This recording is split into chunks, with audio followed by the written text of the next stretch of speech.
Hello and welcome. My name is Victoria Lasore, and I'm the Chief of Staff at the Athena Center for Leadership at Barnard College.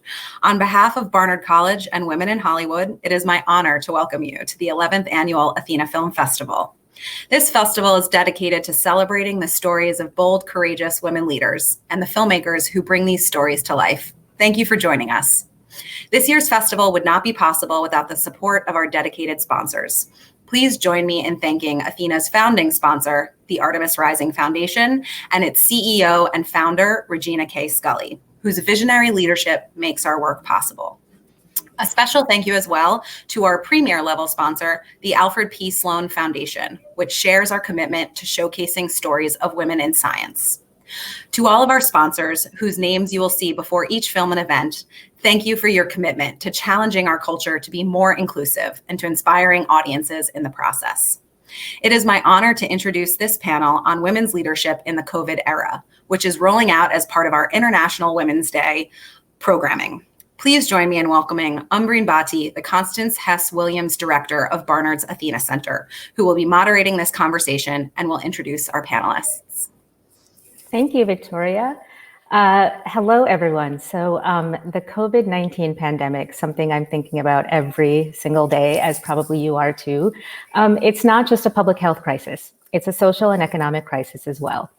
In the United States and other countries around the world, there's no question that the pandemic has laid bare weak leadership, but we've also seen where there is strength.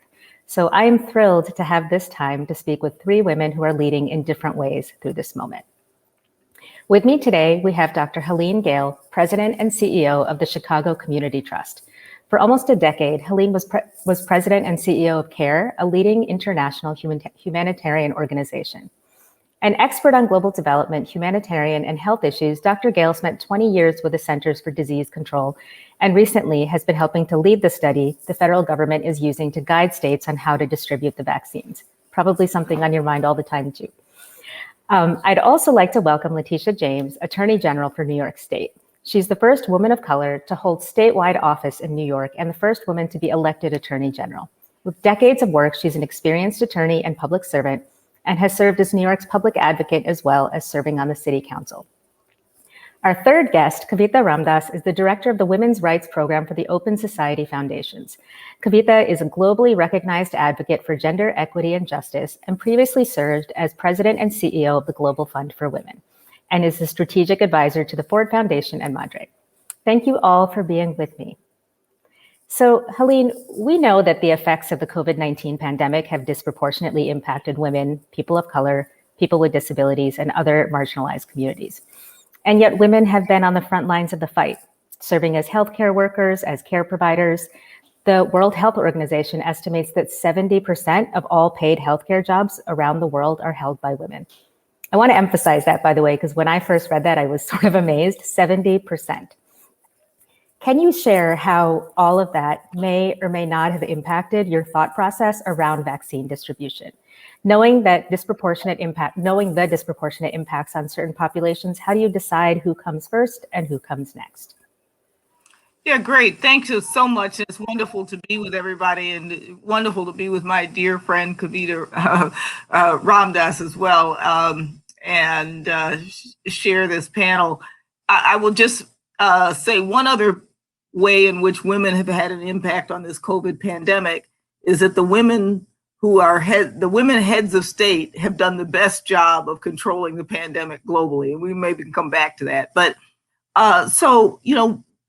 the committee that I co-chaired was National Academies Committee that CDC and NIH asked back before we had a vaccine to really think about how could this rollout be an equitable rollout, given the fact that we knew that there would be a greater demand than supply and that there would be scarcity of vaccine and that the issues of equity needed to be front and center, particularly given the fact that this pandemic in the United States and around the world has disproportionately impacted communities that were already vulnerable and economically unstable and had the worst outcomes. In our country, it has disproportionately impacted Black and Brown and Native American communities, and we wanted to make sure that equity was embedded throughout. And so I guess the two ways in which we looked at that were who's at greatest risk.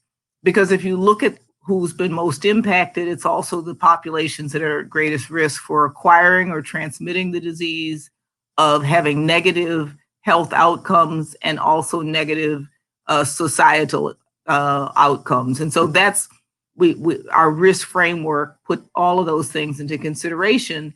And then we also said, that's at an individual level.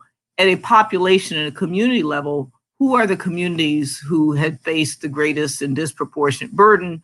So across all of the phases, and the phases were based on ranking the risk, across all of those phases, where were the communities that were most hard hit?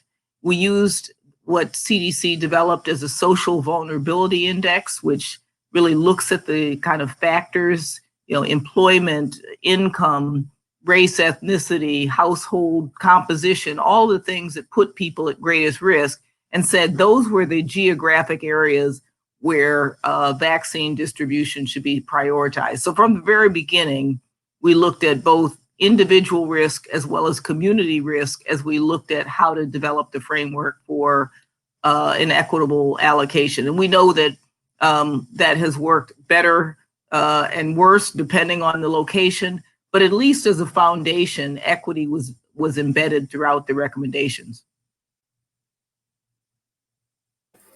Thank you. So one thing I've been thinking about is that we can plan, but there's still human behavior, right? And so, of course, in your plan, you must have incorporated your understanding of human behavior, but now that the rollout has started, has anything you've seen made you change course or think differently about how it's happening? Well, the recommendation, once we did the study, that was the end of our charge, if you will. So those recommendations stand as they are, and they have then been used by the committee that advises the CDC and others to think about, how this rollout should occur. One of the things that we thought about as we were developing it was the reality that we knew that there was a huge amount of hesitancy, lack of confidence. This was before the vaccine was actually developed again, back in the summer before we actually had a vaccine. But all the polls were saying that the American public at large was skeptical about this vaccine, skeptical because of lack of transparency, about calling it warp speed, about, what was this a political maneuver versus were there the right scientific safeguards, et cetera. So we knew going into it that there was a lot of hesitancy around this vaccine and lack of confidence about the process. But we also knew that the communities that were the most hard hit were also the ones that had a historical reason for mistrust. And if you think about particularly the African American community, where there has been a long-standing legacy of discrimination in healthcare, unethical experimentation, et cetera, mistrust of government research from things like the Tuskegee experiment, we knew that this issue of hesitation was going to be as much of a limiter as the access to vaccines itself. And so we put a lot of recommendations around, what would it take to try to chip away at some of this hesitancy, as well as the thinking about the allocation. So to your point, we've seen a lot of difference in uptake in communities. And a lot of it does fall along the lines of communities' mistrust of medical establishments. And so it's an important part of this is not just, are we getting vaccines to communities, but are we making sure that communities have the right information from the right people, so trusted messengers as well as trusted messages, to make sure that we can give people what they need to make the decisions that are right for them and their families and their communities around this vaccine. Yeah, language is so important, right? I mean, I certainly don't want to put something that was created at warp speed in my body. So, so I do understand that. And I think I definitely thought a lot about the ways in which that mistrust and that hesitancy was definitely going to be there. I think what I didn't predict were things like maybe you've heard the story of the two young women who dressed up as senior citizens in LA and showed up at a vaccination site. And actually, I think got the first dose, perhaps, I'm not even sure. And so I think, I wonder if you factored in all of these recommendations, also your thoughts about how humans respond to scarcity as a whole, right? What was that behavior going to look like, and how could we plan around that? Well, I think we knew going into it that those who had greater access were likely to be able to figure out a way to get vaccines, where those with lesser access would not. And, as an example, many of the appointments require getting on the internet and finding a slot. If you don't have internet, or if you're an elder citizen who isn't comfortable using the internet, all of those things are really important things to consider. And, if you don't have a child who has the time and luxury to spend time figuring out where are vaccines available, those are the things that privileged some populations over others from being able to access this vaccine. And so it's why it was so important, as we thought about these recommendations, to make sure that equity was embedded throughout, and that we address these issues related to both the hesitancy as well as accessibility, and thinking about how do we use some of the existing structures within communities, whether it's the federally qualified health systems, health centers, which is where a lot of people get their health care, or mobile clinics, or other inventive ways to make sure that access in the communities where the need was the greatest was taken into consideration. That's really helpful. Thank you. One thing I thought about as the rollout was happening was, talk about women's work. Everywhere I saw, it was daughters taking on the sign up for their parents. So, you may have brothers, but you probably were the one doing that work. And so I'm at least really happy that I think almost exactly at this moment, my dad is getting his first shot. So very excited about that. And we know that women have borne the brunt of a lot of the economic consequences of this pandemic as well. Yeah, absolutely, in very significant ways. So a question for Kavitha, and it's going to build a little bit upon something that Helene mentioned. We have seen innovative responses to this pandemic from women leaders around the world. So a couple of examples, right? In March, Norway's Prime Minister Erna Solberg held the first coronavirus press conference specifically for children. New Zealand's Prime Minister Jacinda Ardern is being praised for her empathetic approach to leadership and the quick response to the virus. The mayor of Freetown, Sierra Leone, Yvonne Aki Sawyer, is one of many women leaders in Africa who's drawing on informal networks to mobilize rapid responses and community support. So if COVID-19 has really demonstrated the importance of women in public leadership, again, what can we or should we be doing to ensure that this lesson translates into meaningful investment in women's leadership? And are there some examples of countries that are taking the opportunity of COVID-19 to advance progress for women in crucial areas? Thank you. And it's a pleasure to be here. And I'm hoping Tish will join us as well. She has been a local Shiro for those of us who live in New York, and a Shiro, I think, nationally and internationally. So as soon as we get tech to work out for us, I hope she'll be with us. I think Helene's points so critical, and I just want to say, I spent the first 10 years of my life in my career working in low-income communities in Chicago, and I think it's really important for us not to separate. I think we do this traditional separating out of, the developed world and the so-called developing world, and as Helene now knows, she moved the other way around. She moved from working on international issues, and she's now back working on domestic issues in the context of Chicago. I think what really struck me way back then in the mid 80s in Chicago was that Black mortality rates for women and infant mortality rates amongst Black communities in Chicago were worse than for women in Bangladesh or in Sri Lanka. And I think that what we are seeing with this pandemic, Amreen, you described it as a social and economic crisis. I would actually describe this pandemic as a care crisis. It has been profoundly and most importantly a global care crisis, the likes of which we have never seen before. And because it has been such a crisis, I found it really amusing that disproportionately male leaders, including the leader of the former leader of our country in the United States, used terminology associated with war. We are going to fight this on a war footing. We will be taking this on as though it was, a war against the virus.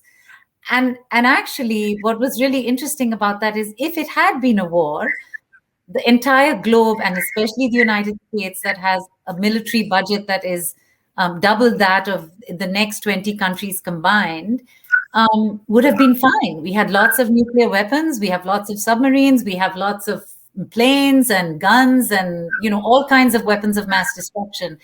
And yet, what we had was a crisis of care. And the people who provide care disproportionately across the globe are women and girls.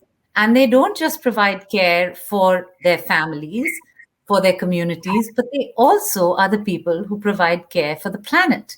And I think nowhere is that more evident than in what we refer to as the developing world. But really, their women and girls are also those who are most responsible for taking care of animals, for taking care of plants and crops, for being responsible for the forests. And so I'd like a second to be able to actually, when we think leadership, we often think about the most prominent leaders, right? So whether it's the Jacinda Ardens or the Prime Minister of Norway, and yet, as you described, there are so many, many, many ways in which the leadership throughout this crisis, from individual homes to hospitals, to communities, to city governments, to national governments, was actually demonstrated time and again by women and girls. And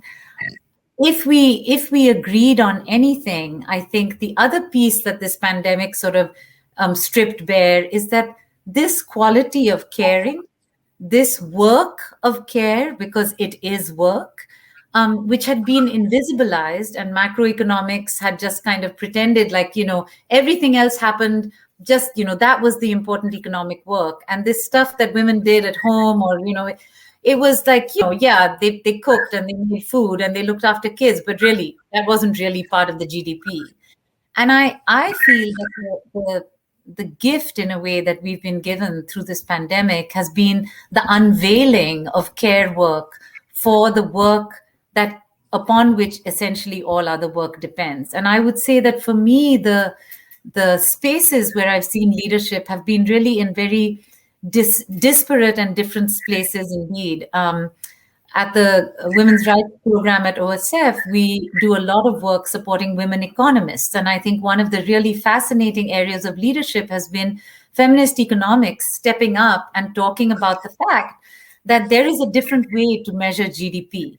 There ought to be a way, just like we talk about a carbon tax. What we saw in COVID is that essentially we have been paying a care tax, which women and girls pay, and nobody else pays. We pay a disproportionate care tax inside every economy in the world, and neither are we compensated for that tax, nor is there a way for economic activity to actually be measured that is inclusive of that care.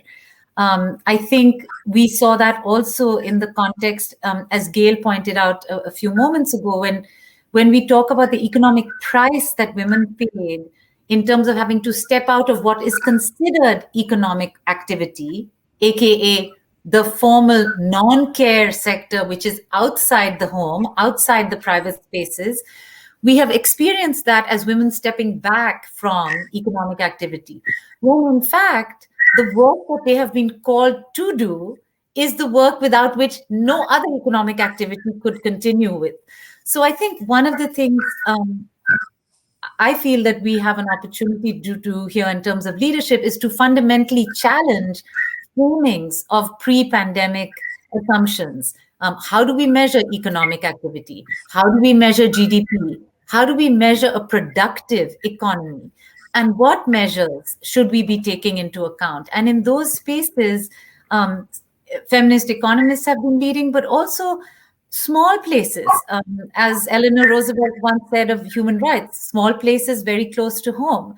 The mayor of Bogota in Colombia is one of the leaders around thinking about a care economy response to the pandemic, arguing that the opportunity for jobs is actually to recognize that we will need more and more caretakers inside any future economy, and that the best way to prevent the vulnerabilities, which we will be more and more vulnerable to, perhaps far more vulnerable to than our so-called threat of war.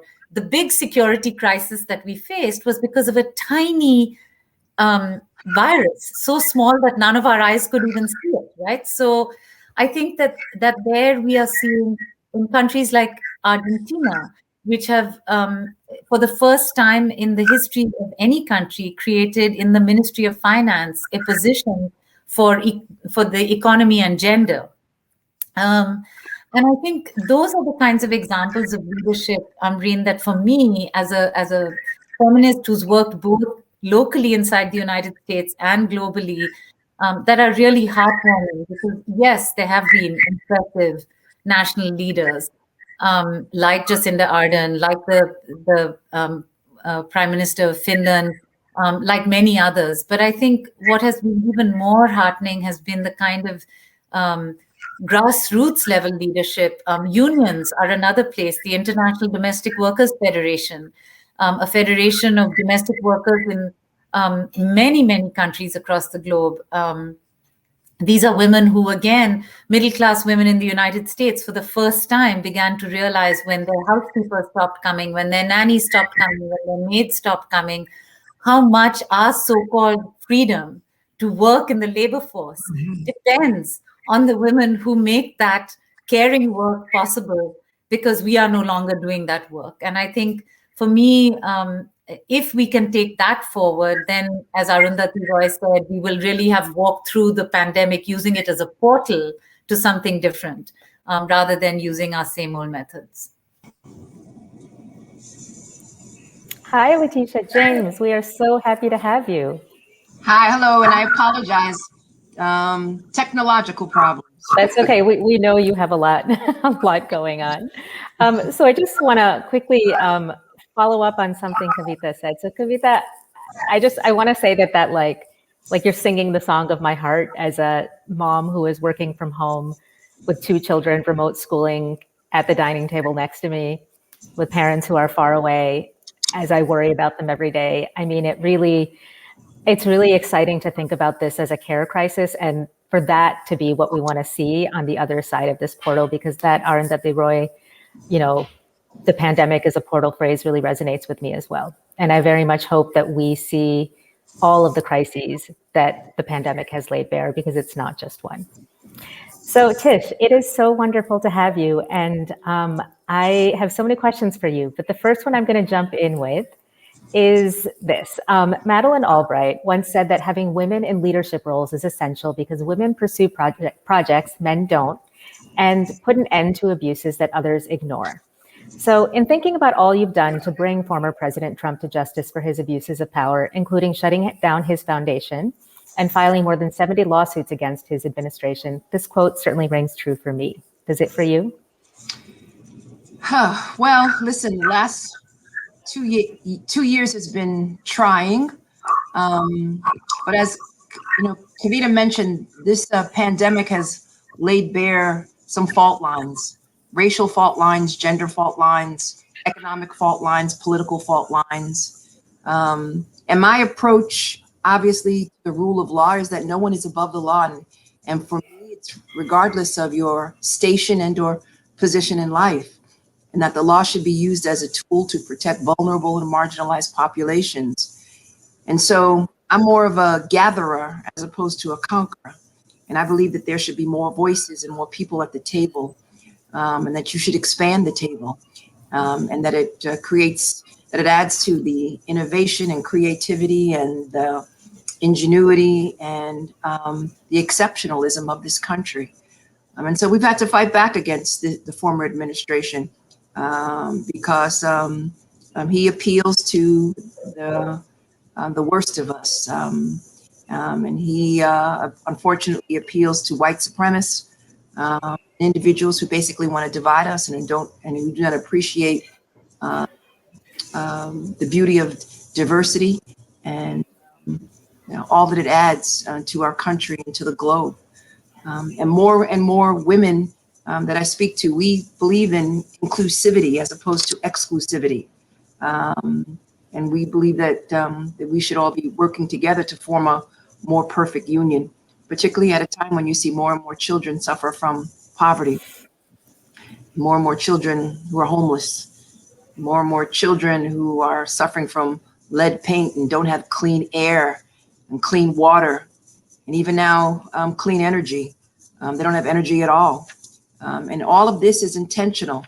And all of these are policies which have been put forth by men.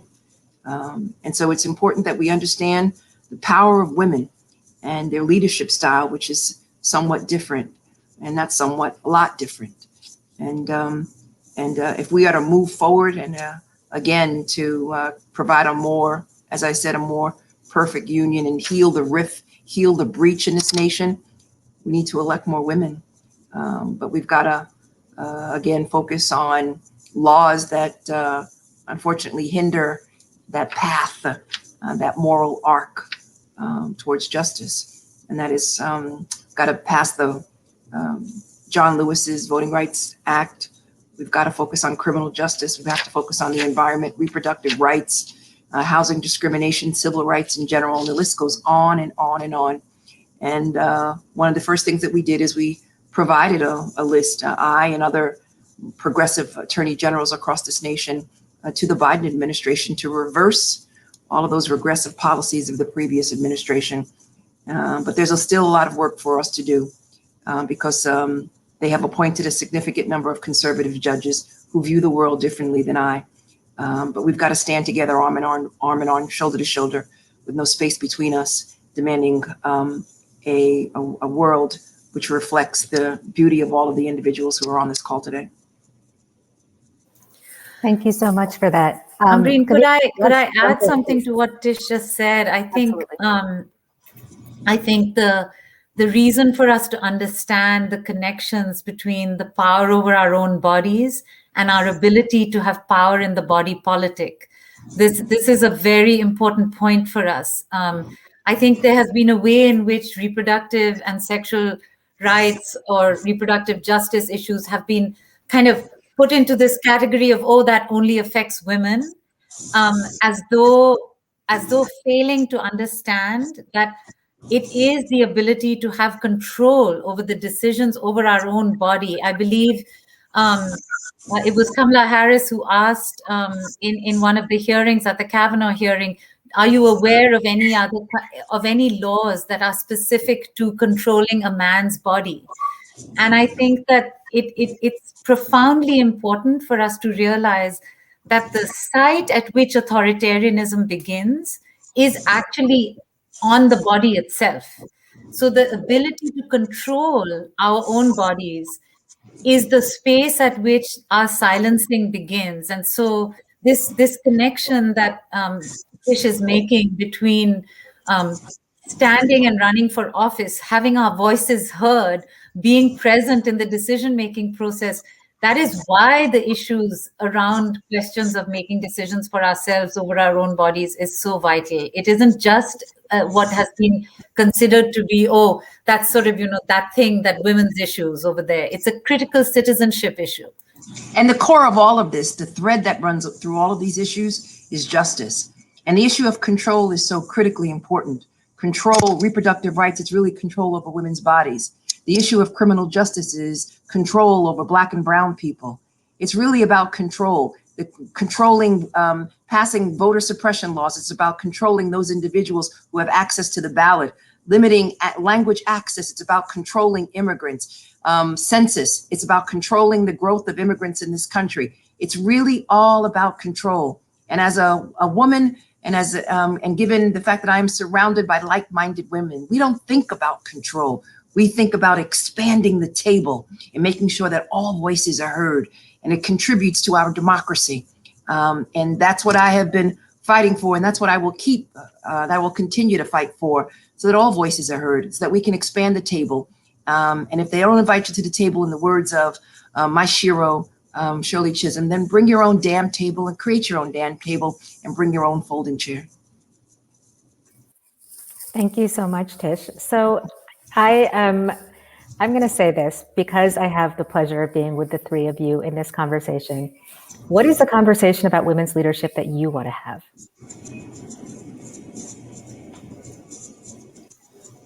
I will say that I might disagree a moment, just because we've had some recent women elected into spaces that don't necessarily share our vision of expanding the table. So I'm not going to make an assumption that all women agree or that all women have the same perspectives.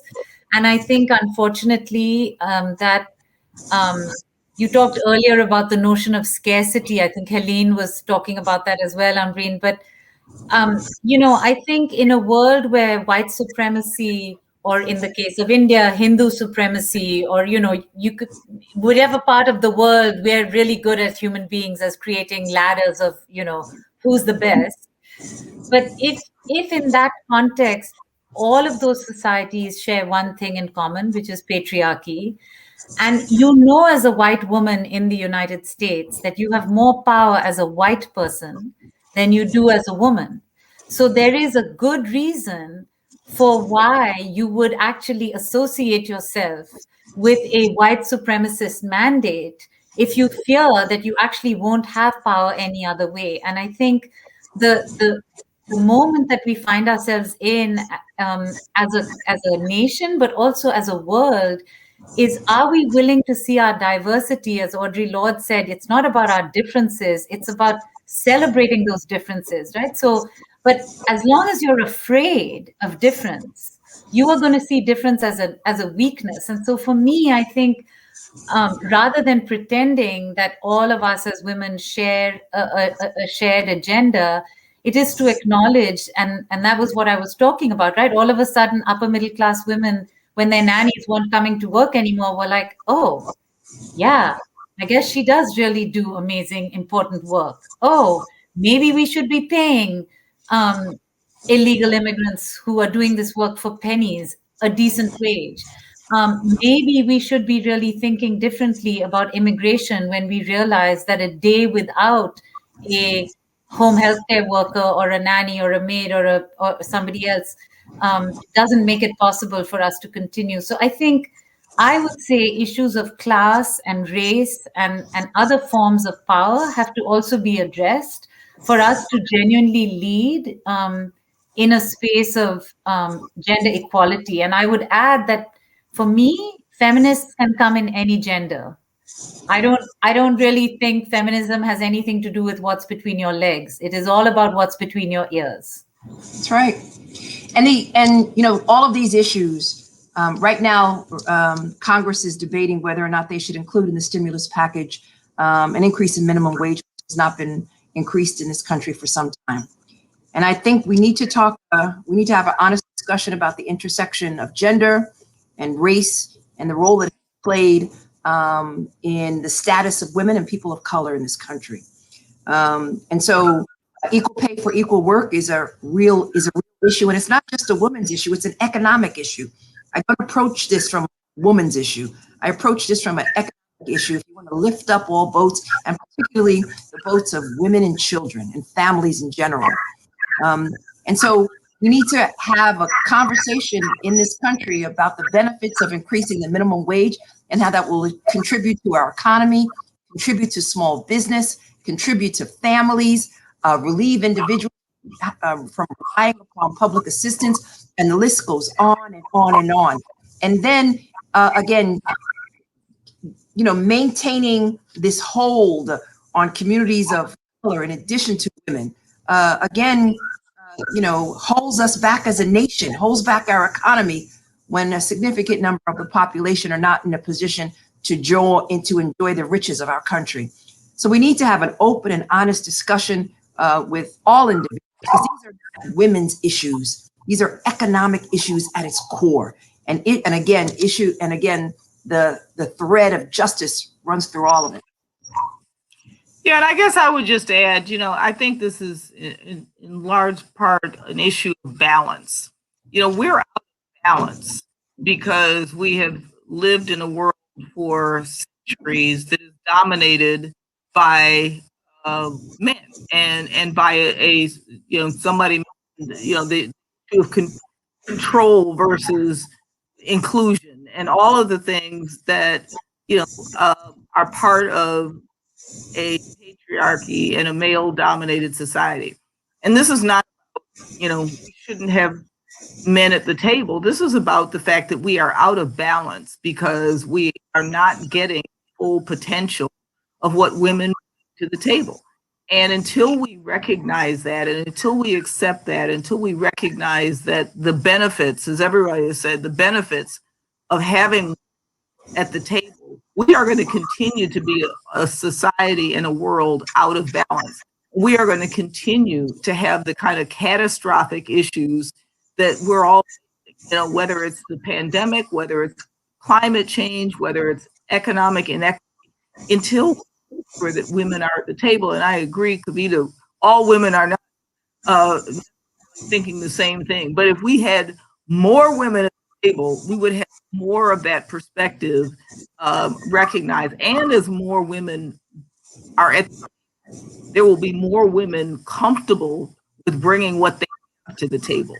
And so, at the end of the day, I think it's about how do we get our back into some kind of balance, perhaps balance for the first time. And post-pandemic, we can't return to normal. We just can't. The pandemic has revealed so many challenges and fault lines. And so, women in particular have been devastated by this pandemic. People of color have been devastated by this pandemic. And so we have to have some sort of gender and racial reckoning in this country with respect to the impact of this pandemic. And so I refuse to return to normal. I think, again, as was mentioned by Ms. Gale, there needs to be a balance to, enact some reforms on a wide range of issues, again, so that we could equalize that balance, so that the voices of other individuals can be heard, and that individuals can reach their full potential. That's what's really critically important. And we can use it, and despite the fact that I had trouble with technology, we should use more technology. I think, Amreen, I would say something that I think is not understood enough, that perhaps, you were saying, well, what would be the question, what would be the conversation we would like to have about leadership? I actually think that, as Helene said, we are also failing to understand that the way that as the so-called normal, which is what we had up to this point, was not working for anybody. It is not a great situation for men to be in an environment where they are disproportionately considered to be the only people capable of bringing home the resources. It is not fair to men to put them in a situation where they never have the opportunity to be part of the caregiving that is core to humanity, that is required for you to develop as a full human being. It is not actually helpful for men to be so narrowly defined that their opportunities for emotional expression are limited to either violence or stoicism. None of these things is actually good for men either. And so I think when we think about moving beyond the old normal, I would also say that there are things we could be looking to change in terms of family and community gendered norms. But also, I think there are things we could be looking to learn that have to do with how our societies are organized. Why is it that we have and why is it that we're totally okay with, CEOs making 1,000 times what an essential worker makes, and then so outraged when we're like fighting for a $15 minimum wage in the wealthiest country in the world? Why is it that we have, I think a lot of the lessons that we learned through this pandemic, that we can do a meeting like this over Zoom. I'm not saying it's perfect. I'm not saying we don't miss human connection. But if you think of all the millions of tons of carbon that we emitted into the atmosphere because of flights that people took because they had to be at a business meeting, well, I really hope we don't go back to normal, because the earth can't stand that kind of normal. She doesn't have the wherewithal to keep going if we keep abusing our privilege the way we have been. And I think that those are the kinds of things in a city like New York. It has been really, yes, it has been devastating to see the economic downturn. But on the other hand, we should have a city which is more walkable, which is less for cars and more for people. And I think that there are lessons like that I hope we can take forward, that I do think that leaders, many of whom are women in many other parts of the world and in the United States, are beginning to explore. And so I agree with Leticia, going back to normal is not what we want. Going forward into a new vision of a more just and better union in the United States and a better world for the rest of the world, I think that's where we should be headed. Kavitha and everyone, what are the disruptions that you think are here to stay? So I was. No, I was just going to say, one of the things as I was listening to both of you speak, it reminded me, that the speech that Martin Luther King gave, the I Have a Dream speech, was originally going to be called, if I remember correctly, Normalcy No More. And it goes back to your point about, this all being around justice. And at the last moment, it became the I Have a Dream, but it was really talking about what should we no longer accept and what should we not call normal. And so I think this notion of getting beyond what we've accepted as normal and thinking about the things. So to your point, the fact that we were willing to give people cash, when it was debated before this pandemic, whether, giving people cash was bad or not. The fact that we were willing to give extended unemployment to gig workers and others, when we said these things were not, this was not doable. There are many things that we have done as we have stretched to make sure that in this crisis moment, people aren't going hungry, and we've extended moratorium on mortgage and rent, and these things, people don't go homeless. Why can't we do some of these things post-pandemic?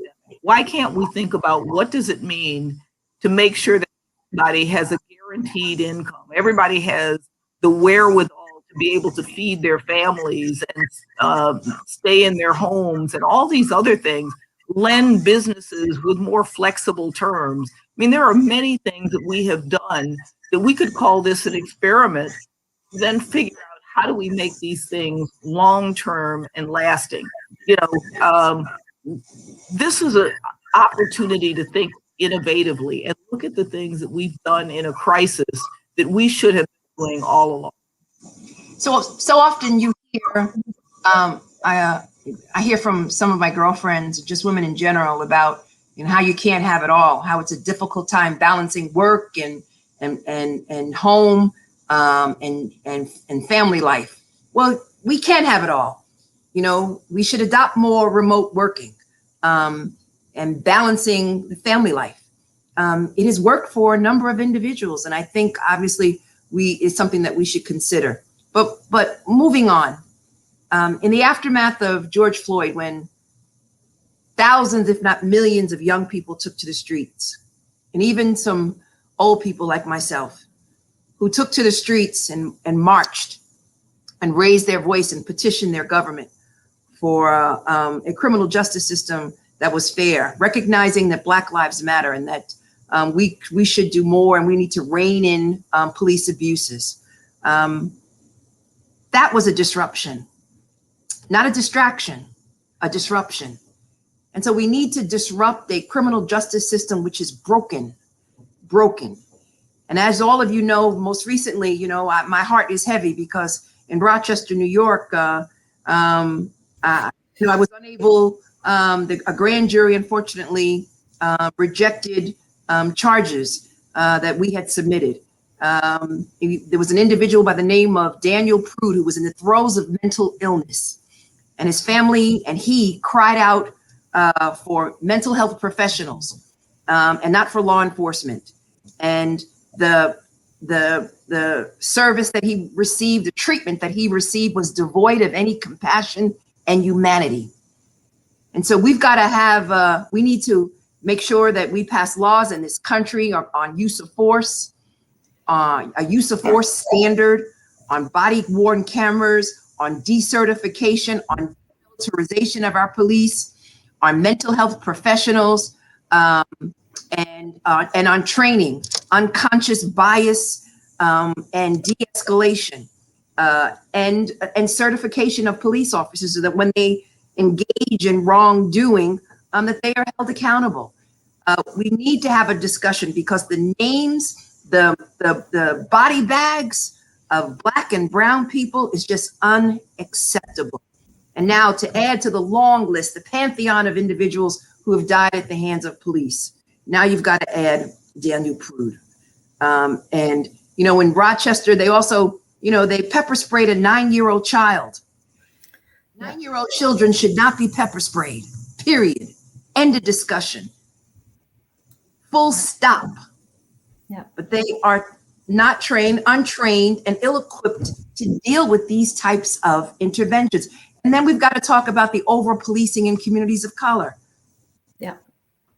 And avoid. I think we saw that, Leticia, I think to anybody, anywhere in the world, I think people also fail to understand how significant the Black Lives Matter movement has been for communities all over the globe, from France to, across Europe, which conveniently kind of pretended that it didn't have a racism problem, except that all of us who had been colonized were like, excuse me, 500 years of colonialism? There was a little white supremacy going on there.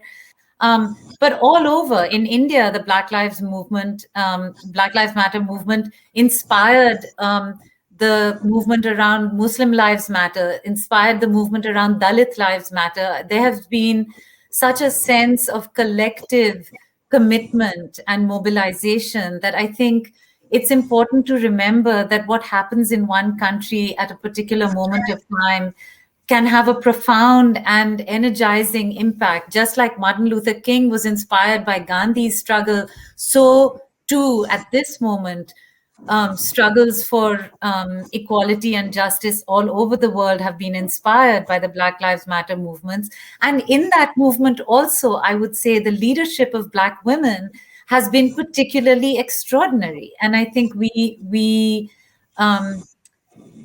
also do ourselves a disservice if we don't recognize that there has been steady, consistent, long-term grassroots organizing that made it possible, right? You don't just be able to put people on the streets like that if you actually haven't done the work that is behind that. And I think when you look at, I was showing these guys earlier, this is what I have on my, this is my Saint Stacy candle that's on my altar, because I sort of feel like, in my moments of deepest despair on January 6th, when I watched that mob of, white insurrectionists attacking the Capitol, I thought to myself, okay, what do we do in response to this kind of terror? How do we recognize that there is a different way for us to move forward? What are the ways in which we can build community? And I think it has to start with a sense of stopping the impunity that you spoke of, Leticia, because we know that if those had been Black and brown bodies on those Capitol steps, not only would we not have we would not have 5 deaths. We would be talking That's about right. a lot more deaths. And we do know that Black women have been the backbone of our democracy. And they were the firewall for Biden and for Harris. But we also know that young people have been in the forefront of just about every struggle, and from India to all across this world to China, and now in the United States against historical injustice. So I've got to give them, applause and thank for petitioning our government. And I think, Yeah, and I would, go ahead. oh, I'm sorry. I was just going to say, I get asked all the time, why do I think that this moment may be different, this racial reckoning moment? And, my answer is always, the young people.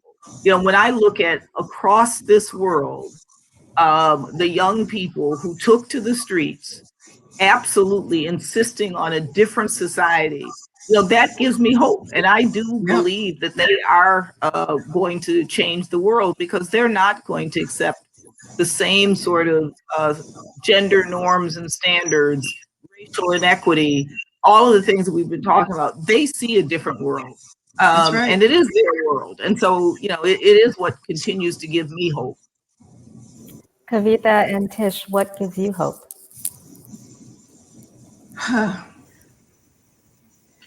Well, I will say, Ambreen, for me, I would agree that young people all over the world, just recently the Women's Rights Program supported 6 young feminist fellowships, young people from all across Latin America, being, I think we got like 400 applications.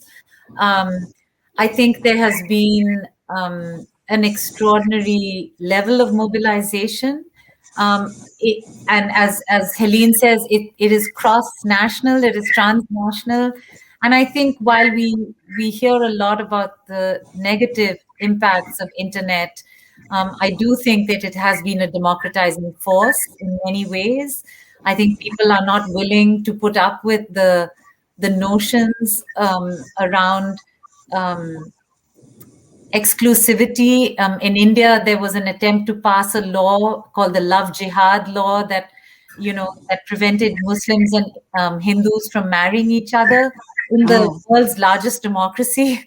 And young people mobilized against that and have been mobilizing against it. They started a project called the India Love Project to tell stories about people who have fallen in love across religious barriers, across caste barriers, across disability and gender barriers. And so that gives me a lot of hope, I have to say. I think even when we are faced with authoritarians like Mr. Modi or Mr. Trump or others, we have fought back. And in the United States, I know that the success, even though it was a narrow and hard-fought success, that success gives people in other countries hope as well. So I'm hopeful because of young people, because of individuals who marched in the street, and I will defend their rights each and every time. What also gives me hope is my spirituality, and my belief in a higher power, and the words of Dr. King and so many other theologians about that moral arc which bends towards justice. And I know that all struggles all throughout the history of this country and beyond have been long and tortured, but nonetheless, we've made progress. And so I'm going to continue to be hopeful. I wake up each and every day with this fire in my belly, drunk on hope. And it's hope that gets me through the day.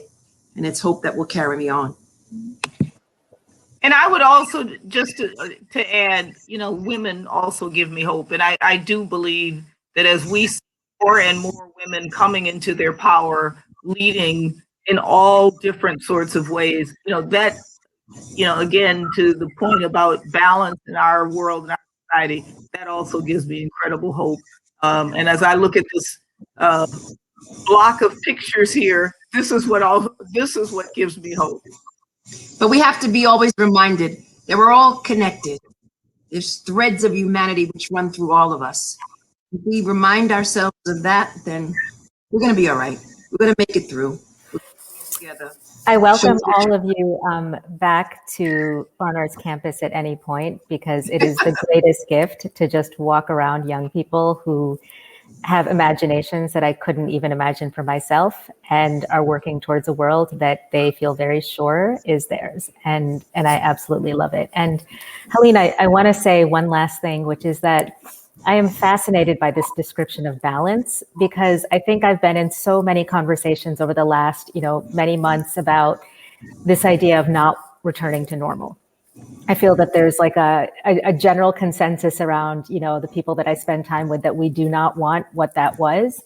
And I had never thought about it as balance. And I think that really resonates, that we are living just so out of balance in so many ways, like in our bodies, in our communities, in our lives, on our planet. And I will say that and the idea of being a gatherer, not a conqueror, the idea that this, pandemic is a care crisis at its core, like these are things that I'm really going to take with me for a while. So thank you so much for sharing that and all the other wisdom that you shared. And I really do mean it. I welcome you back to Barnard's campus just to sit among young people, because it's magical.